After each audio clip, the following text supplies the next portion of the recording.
Good day, grade 7. Welcome to arts class.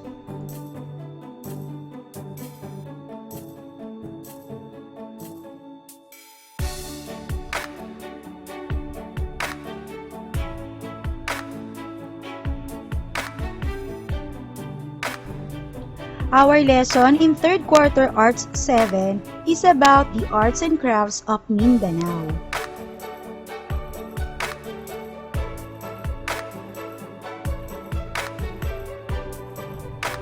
Let us identify the content standard.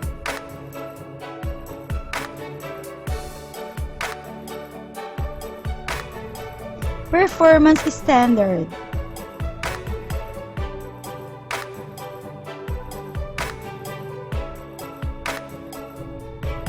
And most essential learning competencies.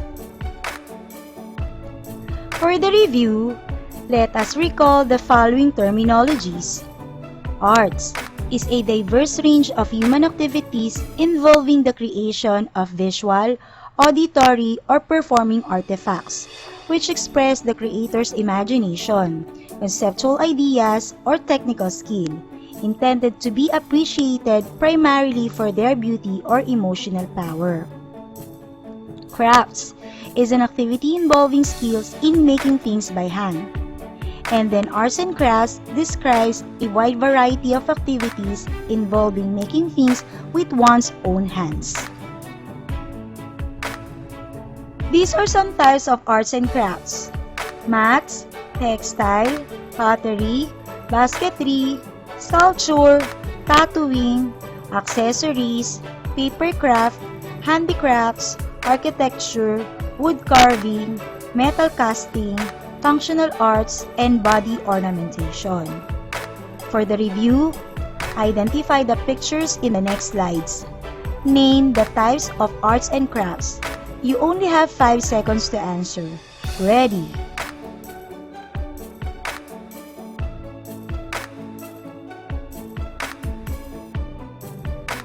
The answer is tattooing.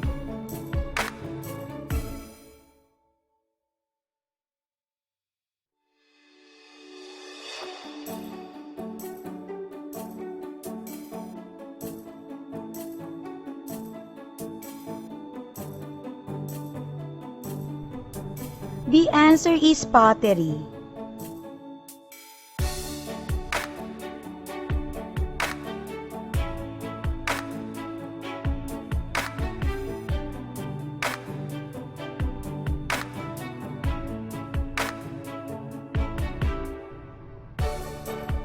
The answer is architecture.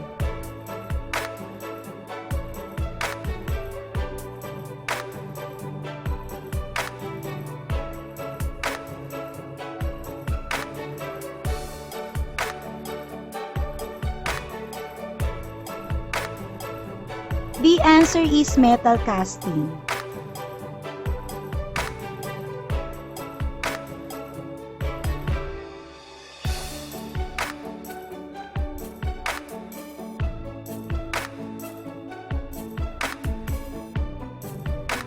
The answer is functional art.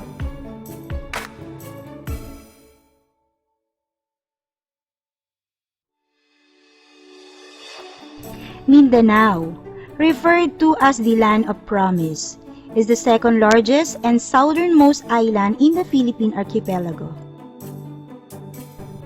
Mindanao is composed of the following regions: Zamboanga Peninsula, Northern Mindanao, Davao Region, Sorsogon Region, Caraga Region, and ARMM Region.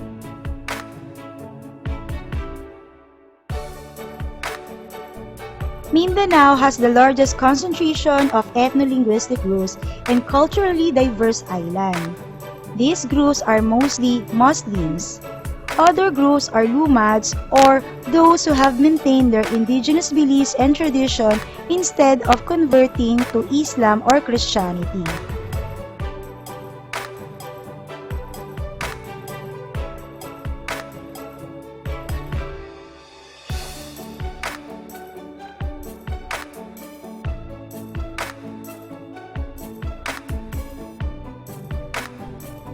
Before Islam came to the Philippines, early Filipinos worshipped natural and believed that plants and inanimate objects are home to ancestral spirits. They also believed that natural phenomena are caused by gods. The indigenous belief system is called animism. For lesson number 3, we will discuss some examples of architecture in Mindanao. Torongan is the ancestral house of the upper-class Maranao. It is the dwelling place of the Datu along with his wives and children. The National Museum has declared the Maranao Torongan, especially the Kawayan Torongan, as one of the national cultural treasures through Museum Declaration No. 4 Series of 2008. Panolong is a wing-like ornament of Torongan flaring out from the beams. This ukir carving usually features naga or serpent, pakurabong or stylized fern, as well as floral and star and bud motifs. Bajau houses. The Bajau, also known as Sama Babaw, are the sea gypsies or nomads of the Sulu Sea. Their main source of livelihood is fishing and hunting. Thus, most of them live in boat houses or houses on stilts around the Sulu archipelago.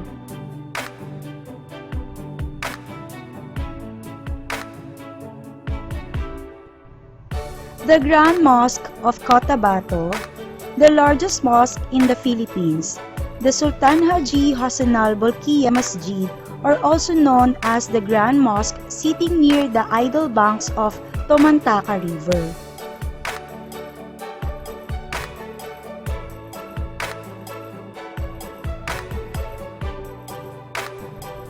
Founded by the Philippine government and the Sultan of Brunei, the mosque occupies the 5,000 square meters of 5-hectare land.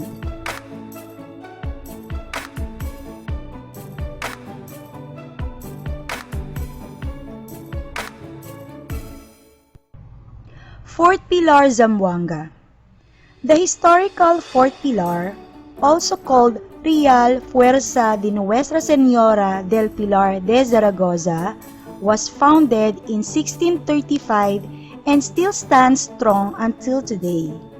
It was engineered by Father Melchor de Vera, a Jesuit priest.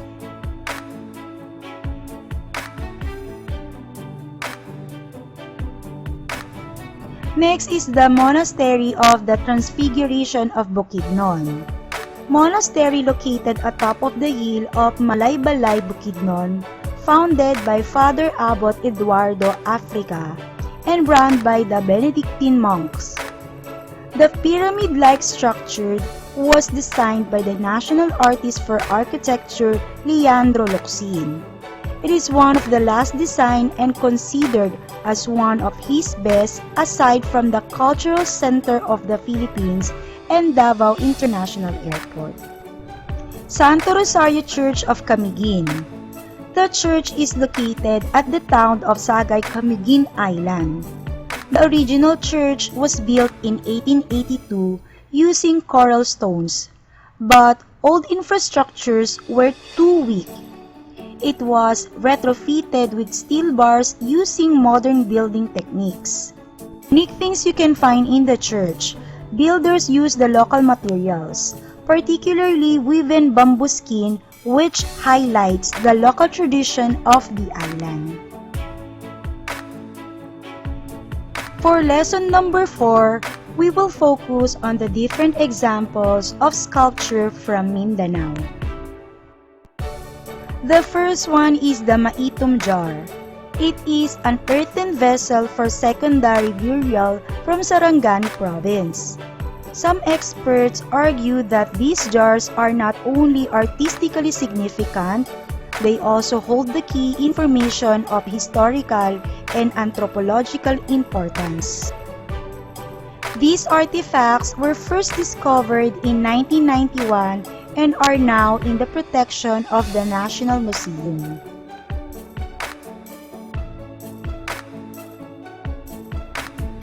Tivoli wood carving and brass casting and pottery.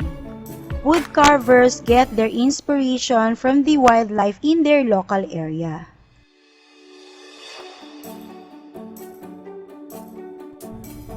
Artisans use the lost wax casting method to produce more copies of sculpture with intricate design such as bells, boxes, and figures. The mold is made from wax, then using this mold, covers it with clay. Molten brass is then poured into the clay cast, which melts and replaces the wax from the finished products. Rarub aklong, kampilan, batige, kendi, and gador are some examples of Marana wood carving and metal casting. Rarub aklong is a metallic armor made of brass plates, carabao horn, and interlocking riglets. It is a protective armor of Moro warriors as a counterpart to the vest used by the Spanish soldiers. Kampilan, single-edged steel sword with a handle made of hand-curved ivory in a form of the head of the naga, or a serpent, handcrafted gold, and hang horsehair at the bottom of the handle.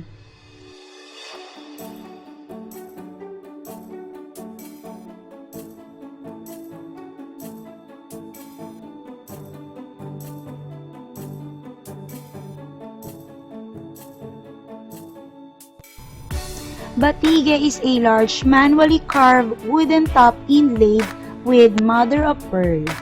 It is used by adult males to test their skills and strength.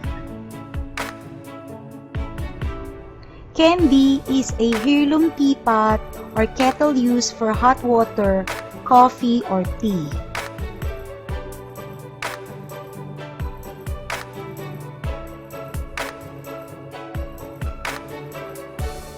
And lastly, gador. It is a large, intricate, decorated white metal tobacco container. It has become an item of interior decoration in proper Maranao households. And lastly, for lesson number 5, it is all about the functional arts in Mindanao. Balanghay. The balanghay is also known as balangay or botuan boat. It is a large wooden boat used by the pre-colonial Filipinos to traverse the seas for trade or migration.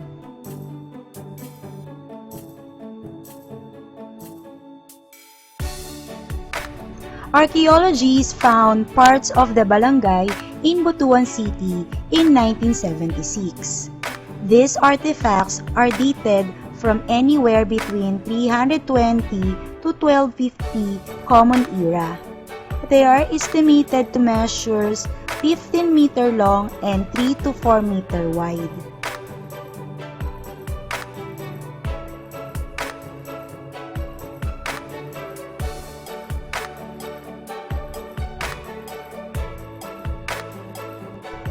Next is Vinta. This boat is traditionally made by the Badjaos who live in the Sulu archipelago.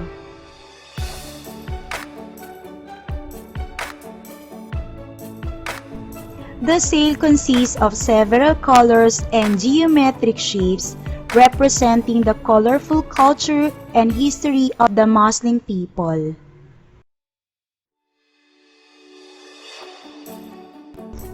For the activity entitled Think Back and Enumerate, you are going to enumerate the differences and the similarities of balanghay and Vinta using the Venn diagram.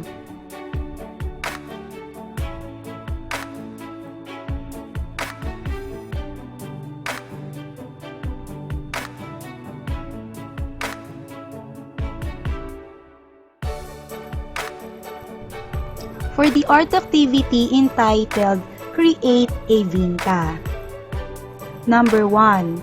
By using ordinary materials, create a miniature Vinta using your own color combination and pattern. Number 2. Ask for the supervision of your parent or guardian. Take a photo of your activity. You can use any alternative available materials in your households. A separate instructional video for this activity will be provided. That is the end of my presentation. I hope you learned something about the arts and crafts of Mindanao. Here are the references that I've used in doing my presentation. Photos used here are from Canva. Credits to the owners of different photos used per slides, acknowledgement and sources are underneath each pictures. This has been your art teacher for today, Mrs. Cynthia Soledad S. Aspe. Thank you for watching my video lesson. Before I end, let me share with you the quote that I've got from Twyla Tharp. Art is the only way to run away without leaving home. Keep safe always.